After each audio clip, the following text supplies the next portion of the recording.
Wisconsin Senator Jesse James has introduced a bill that would provide grants to gun retailers to help prevent suicide. News 18's John Franklin heard more from Senator James and from a local firearms store owner. Republican Senator Jesse James of Altoona introduced a bill that would allow gun shop owners to apply for grants to help prevent suicide and support customers who are in mental health crises. Education helps lead to prevention. Gun shops would receive funding from the Department of Health to provide customers and employees with resources. And this gives the Department of Health Services the ability to share educational prevention, suicide prevention materials to the gun shops to include trainings with the employees.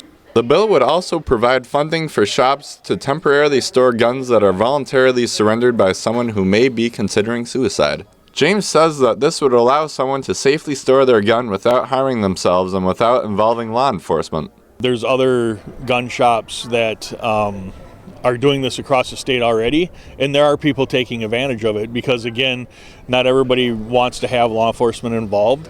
And having an opportunity with a trusted gun shop owner relationship partnership, knowing that their guns will be taken care of, I think is extremely valuable for the loved ones in our state that are going through a mental health crisis. One shop that offers something similar is Mark-On Shooting in Lake Hallie. Owner Dan Mark-On says that they also provide mental health resources for veterans and for the general public. My new employees that I get, we usually put them through a few different suicide prevention courses or just ones we put together and what to look for and what questions to ask if you would, clients coming in. Mark-On says while he thinks James's bill is a good idea, some issues would need to be worked out. Mainly, he's concerned with gun confiscation and the process for returning guns that are surrendered. If you've ever been adjudicated mentally unstable, you're unable to own or possess firearms. That's part of the national law. Is just going to disqualify you from getting your firearms back?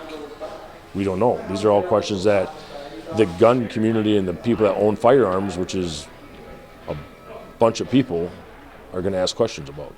James says the bill does have bipartisan support, but it still has to go through committee before being voted on in the state assembly and Senate.